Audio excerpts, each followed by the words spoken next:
Ukitaka kufahamu kama unaishi na mwenza ambaye ana maambukizi ya virusi vya ukimwi na amekuficha, hii ndio kodi namba 1 ili uweze kumtambua. Unyayo wa mguu utakuwa na vidoti vyeusi. Vidoti vyeusi kuanzia kidole gumba cha mguu mpaka kwenye kisigino. Naomba tuelewane hapa. Achaneni na nyinyi ambao mnaniambia sijui ni genetics, sijui ni nimechomwa na mwiba. Vidoti ninavyovizungumzia ni kama hivyo hapo kwenye mguu wangu.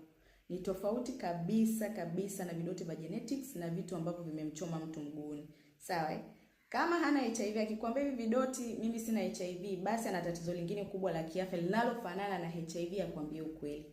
Watu tunaoishi na maambukizi ya virusi vya ukimwi, nyayo zetu za miguu haziwi nyeupe kama watu ambao hawana changamoto yoyote kiafya. Nyayo wetu unakuwa tofauti na watu ambao hawana changamoto yoyote kiafya.